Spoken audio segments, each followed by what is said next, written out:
In 1998, Homer Simpson walked up to a chalkboard and scribbled this really complex mathematical equation. Yeah, it's a throwaway background joke, right? Exactly, just a random visual gag in an animated comedy. Yeah. But then, 14 years later, physicists at the Large Hadron Collider in Switzerland officially discovered the Higgs boson. The fundamental God particle. Right, the fundamental God particle of the universe. And they realized that Homer's random cartoon scribble had actually predicted its mass almost perfectly. Yeah. So, welcome to another deep dive. It's a detail that literally stops you in your tracks. And it's exactly why the stack of research we're looking at today is so compelling. Yeah. We are analyzing The Simpsons with you today, but we aren't here to do like a nostalgic recap of cartoon hijinks. The analysis we've pulled together treats the show as a sophisticated, predictive whistleblower. Mm-hmm. For decades, it has operated as an autopsy of modern elite power, corporate greed, and, that tension between the average slob and the ruling class. Okay, let's unpack this because, the idea that a yellow family in Springfield maps out the blueprints of global power sounds like, like a late-night dorm room conspiracy. It does sound wild. It really does. But when you look at the sheer volume of predictions, it's not just lucky guessing. There is a clear mechanism at work here. Precisely. It's a mechanism the sources call the truth reveal. The writers constantly take aim at our institutions by showing us the architecture underneath them. Right.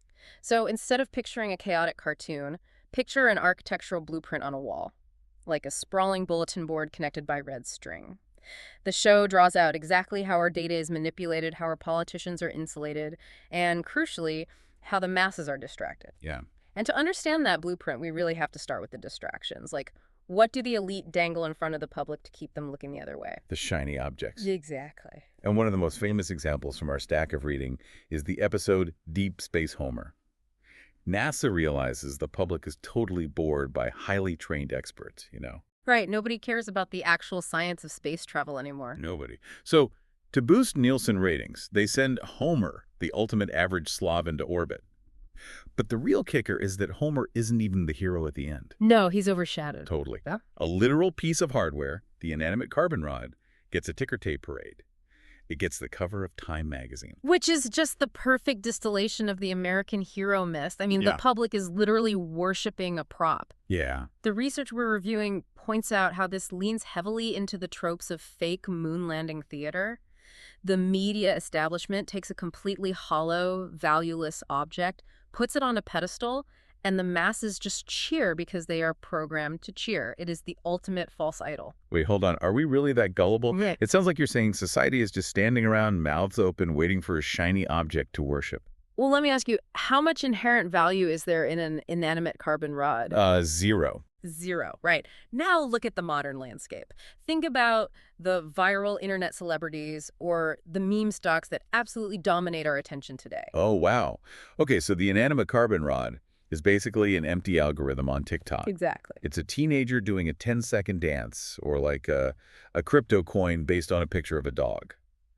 We pump up the engagement, we give it a parade, but we don't actually understand or care about any underlying value. We just engage with the spectacle. And if the spectacle isn't an inanimate object, it's a manufactured celebrity. Look at Krusty the Clown. Oh, crap. He is the quintessential false idol. He despises the fans who watch him, and he sells them these wildly dangerous, defective products.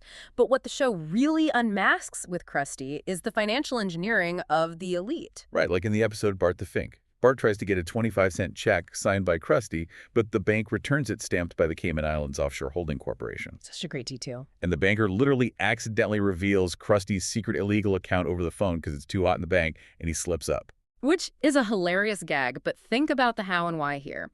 The show is explaining the literal mechanics of wealth extraction. They're showing millions of viewers how shell companies work. Yeah, they really are. And when Krusty's assets are finally seized, what does he do? He crashes his private plane, fakes his death, and becomes a dock worker named Rory B. Bellows. Because for the ultra-wealthy, faking your death and cashing out on the insurance fraud is preferable to living like the average slob you market your merchandise to. It's pure contempt. It really is. And it's not just financial contempt. They show a deep psychological contempt for the fans, too. The articles we read brought up a brilliant 2003 episode where Lisa meets J.K. Rowling in London. Oh, right. Lisa, being the ultimate mega fan, asks what happens at the end of Harry Potter, And Rawling just sighs, completely annoyed, and snaps, "He grows up and marries you." Decades before toxic fan culture and creator burnout became, daily talking points online, the show isolated that exact friction. They depicted this beloved author as just exhausted by the relentless, entitled worship of her Muggle fans. It reveals a dark truth. The creators of our idols often despise the devotion they demand. So if the public is mesmerized by the shiny object, whether it's Krusty or Harry Potter or a carbon rod, who's actually turning the crank behind the curtain? Well, that brings us to the architects and the enablers, the political class, the technocrats, and frankly, the tragic figures who clean up the messes. Let's start with the political cover mayor, Diamond Joe Quimby. Ah, the ultimate corrupt politician. But he's so specific. He's got that transatlantic, Boston elite, accent. Quimby is a biting composite of the American royalty political brand, specifically the Kennedys. Right. The writers gave him a sprawling Quimby compound. They parody Chappaquiddick when Quimby mocks his own erratic driving, and they directly satirize the William Kennedy Smith assault trial. Wow. The insight here is brutal. The public will happily re-elect glaring, undeniable corruption as long as it has a polished, aristocratic brand attached to it. Yeah. They don't mind being robbed by royalty. But Quimby is really just the face of it. To keep the machine running, you need what the analysis calls system dwellers. Yes, the middle-tier enablers. The people who compromise every professional standard to serve the elite. Like Dr. Nick Riviera gives you fraudulent, outsourced, 30-cent health care. Lionel Hertz turns the justice system into a literal mall kiosk scam. And then you have Troy McClure. Troy McClure is fascinating because he exposes the mechanics of the Hollywood glass closet.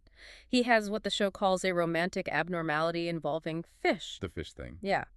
And to hide it, his PR machine orchestrates a high-profile sham marriage to Selma.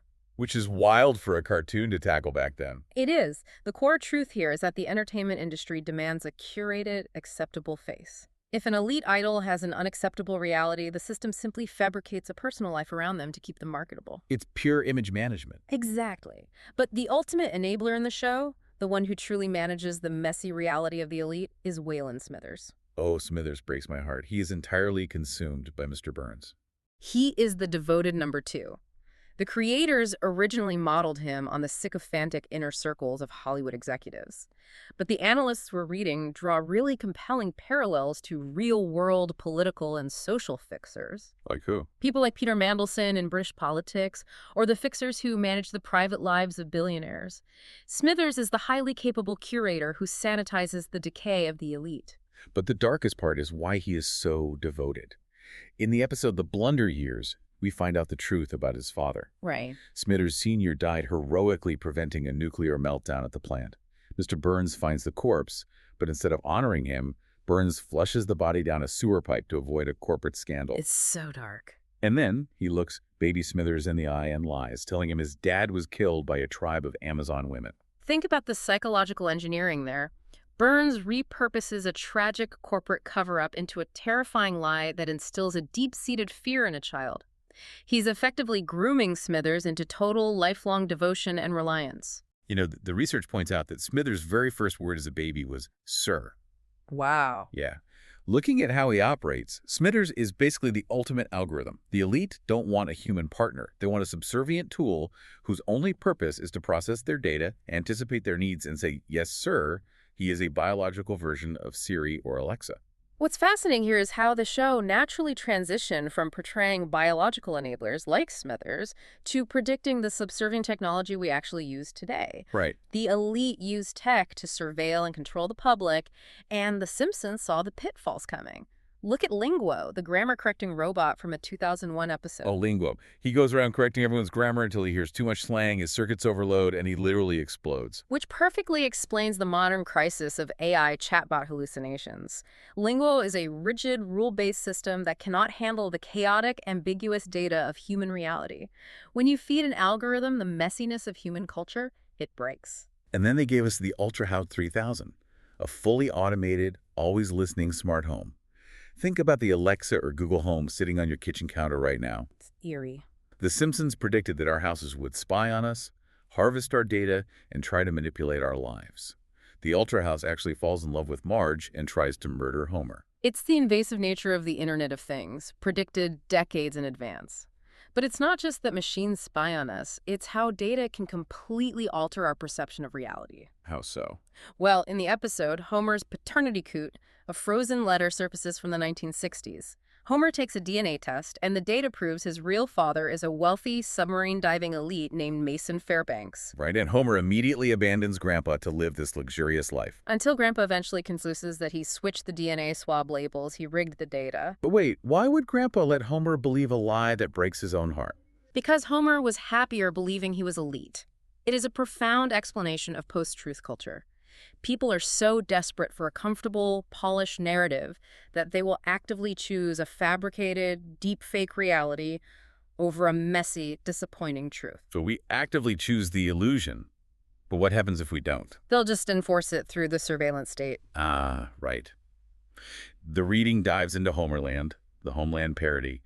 Homer comes back from a convention acting completely different. He's sober, polite, and he refuses to eat pork. Lisa naturally assumes he's been brainwashed by terrorists. So the FBI sets up this massive, invasive surveillance operation. Drones, wiretaps, sweeping all of the Simpsons' personal data. And what do they find? Absolutely nothing but crushing, boring mediocrity. Exactly. The satire is that a modern surveillance state spends billions of dollars watching average citizens who have absolutely nothing to hide. But the real insight is how Homer's eco-terrorism plot eventually fails.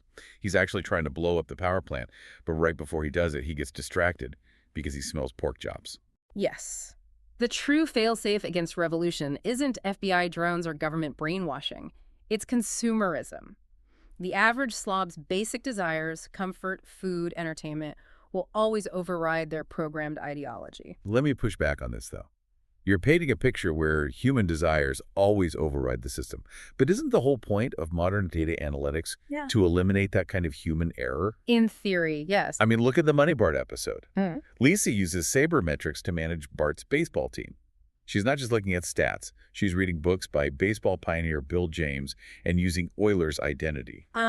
Euler's identity. For those who might not know, Euler's identity is an equation e to the I pi plus 1 equals 0 that is often called the most beautiful equation in mathematics because it perfectly connects the fundamental constants of math. Right. Lisa is using it to treat the game of baseball as pure, predictable, mechanical physics. Right.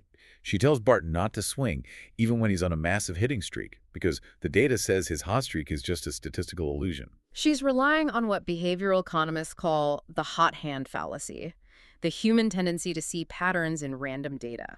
But Lisa's data wins games. So doesn't that prove the algorithm works? It does win games, up until the final moment. In the end, Bart relies on his human gut. He ignores the statistics, disobeys her, and steals a base. It proves that no matter how mathematically perfect the algorithm is, statistics cannot measure or contain the irrational human spirit. And that irrational human spirit is precisely what the ultra-wealthy are so desperate to insulate themselves from. We've talked about the distractions, the enablers, and the technology, but here is where it gets really interesting. Oh, yeah. The research highlights the literal physical spaces where the elite operate completely outside the law. Yes. In the computer worm Menace shoes, Homer starts a gossip blog under the name Mr. X. He uncovers a massive secret, posting that crazy creeps on an island somewhere are secretly running the world. And as soon as he hits publish, he is kidnapped and taken to a high-security, secluded island compound. When you read the contemporary analysis of this episode, the real-world parallels are chilling. The sources immediately link this to Jeffrey Epstein's Little St. James, a completely unregulated private island compound for the ultra-wealthy. It's crazy. The parallels are undeniable, and modern sleuths studying these sources have pointed out that flight logs and depositions from the Epstein case actually mention the Simpsons creator Matt Groening as a passenger on the jet. Okay, wait. I have to stop you there. Are the researchers saying Matt Groening is part of some global cabal? Because that sounds like an insane leap. How do the writers actually know about this stuff decades in advance? It's a crucial question, and to be clear, the analysis isn't suggesting a grand conspiracy among the animation staff. It's simply explaining the sociology of Hollywood. Okay, that makes sense. A writer's room for the biggest show on television is a massive hub for high-level gossip.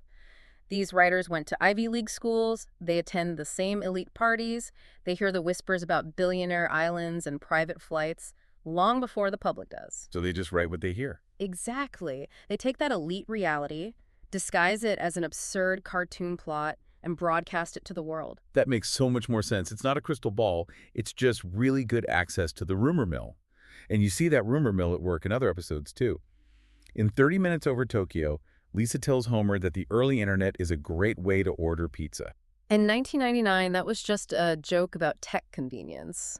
But researchers note how it eerily aligns with investigations years later into the dark web, where terms like pizza were allegedly used as coded vernacular for illicit trafficking. Or look at the billionaire bunkers and exclusive events. In The Great Gatsby, the show features a mysterious, incredibly wealthy hip-hop mogul named JG. Oh, right. He throws these hyper-exclusive, strict, all-white parties that hide a much deeper, darker world of privilege and exploitation. And our sources point out you cannot ignore how that perfectly mirrors recent federal investigations into Sean Diddy Combs' exclusive white parties. The show constantly maps out the billionaire playbook. And they aren't afraid to bite the corporate hand that feeds them either. There's that legendary Banksy couch gag. It depicts a grim subterranean sweatshop where exhausted workers are using literal unicorn horns to punch holes in Simpsons DVDs and stuffing Bart dolls with live kittens. It's a direct, unvarnished exposure of corporate monopolies and global exploitation aired on the very network it's critiquing. Just like the 1998 episode that featured a sign reading 20th Century Fox, a division of Walt Disney Co. 20 years before Disney actually spent $71 billion to buy Fox. Exactly. But wait, we keep talking about these elites like they're hyper-intelligent masterminds playing 4D chess with our lives. If they're so smart, how come this show constantly mocks them? What do you mean? Take the Stonecutters in Homer the Great. They sing this massive, ominous song about rigging the Oscars, controlling the British crown, and keeping the metric system down. Right. They project the image of the ultimate Illuminati. Exactly. But when you actually look inside their lodge, who is running things? Lenny outranks Mr. Burns, and all they actually do with their limitless power is get drunk, play ping pong, and wear silly hats. It is the ultimate deflation of the conspiracy myth. The reality the show exposes is that the real conspiracy isn't world domination. It's just a desperate need for exclusivity. When Homer actually tries to make the Stonecutters do good things for the community, they hate it. They abandon the ancient society and form the ancient society of no Homers. It's literally just an adult treehouse. Yeah. They aren't masterminds. They're narcissistic adults playing dress-up. Which brings us to the most fascinating question of this entire deep dive. If the elite are just adults playing in an exclusionary treehouse, where does true intelligence actually reside? The analysis of these episodes reveals something incredible. The most cutting-edge intelligence in the universe often belongs to the average American slob. Yes. Let's talk about the Mensaku in They Saved Lisa's Brain. The intellectual elite of Springfield take over the town. They try to create a rigid, logic-based utopia, but because they are arrogant, they just descend into petty bickering. And then the smartest man in the world, Stephen Hawking, arrives. He looks at this group of certified geniuses, calls them narcissistic children, and a dum-dums convention. I love that line. And where does he choose to go instead? He goes to Moe's Tavern to drink beer with Homer. And while they're at the bar, Homer pitches this seemingly idiotic, drunken theory that the universe is shaped like a donut. And Hawking loves it. He says it's intriguing. Because it isn't an idiotic theory. The mind-blowing scientific reality here is that Homer was accurately describing the three torus model in topology. Okay, wait. Explain the three torus model for me. Sure. Think of the universe like a game of Pac-Man. If you fly your spaceship off the right side of the screen, you don't hit a wall, you instantly appear on the left side of the screen. If you fly off the top, you appear at the bottom. It's a universe that is finite, but has no boundaries. If you map that geometry into 3 dimensions, it literally forms the shape of a donut. And real astrophysicists in the 2020s are actively studying this. They are looking at anomalies in the cosmic microwave, background radiation, and publishing papers saying the cosmos might literally be a 3-dimensional donut. It's incredible. How on earth is Homer Simpson pitching this to Stephen Hawking? It goes back to the writer's room. Many of the show's classic writers hold advanced degrees in mathematics, physics, and computer science from Harvard. They constantly seed these massive, complex truths into the background of the animation. Like we mentioned earlier, Homer predicting the Higgs Boson mass 14 years early. Right. And on that same chalkboard in The Wizard of Evergreen Terrace, he also writes a near-miss solution to Fermat's last theorem that is so mathematically complex, it actually fools standard calculators if you punch it in. Yeah. And in the 3D episode Homer Cubed, the Millennium Prize problem P equals NP is just floating in the background void. For context, P equals NP is one of the most famous unsolved problems in computer science. It essentially asks, like, if it's easy to check that a solution to a problem is correct, is it also easy to find the solution from scratch? Kind of like a Sudoku puzzle. Exactly like Sudoku, easy to verify, hard to solve. If P equals NP, it means finding the answer is just as easy as checking it, which would basically break all modern cryptography. The writers are literally putting million-dollar math problems into the background of a cartoon. So what does this all mean? It means the show is operating on multiple frequencies at once. It is a Trojan horse. I think The Simpsons itself is exactly like Homer's Donut Universe. Yeah. On the outside, you look at it and it just looks like a junk food comedy designed to distract the average slob. Right. But when you actually measure the geometry of the writing, it's holding together complex, cutting-edge truths about physics, the architecture of power, and human nature. This raises an important question as we pull all these threads together. The show has proven, decade after decade, that we are constantly being sold false idols. Oh. Whether it's an inanimate carbon rod getting a parade, a flashy political candidate with a polished accent covering up corruption, or a subservient algorithm designed to harvest our habits. The entire architecture of power relies on the public willingly accepting the distraction. And that is why this matters to you listening right now. The show encourages you to look past the clenched teeth PR of the elite, to recognize that the enablers and the cabals aren't infallible masterminds. They really aren't. The messy, beautiful, sometimes chaotic reality of the everyday world, the world of the average slob, is actually where the truth lives. Very well said. But I want to leave you with one final bizarre detail from our research stack to mull over on your own. It's from the episode Little Big Mom, which was actually banned in Japan. In it, Lisa tricks Homer and Bart into thinking they have leprosy, and they are sent away to a medical colony in Hawaii. Such a strange episode. It is. Eventually, Homer discovers the truth. The sores on his arm are just dried oatmeal. He isn't sick. He's perfectly fine. But instead of going home, he makes a choice. He chooses to stay.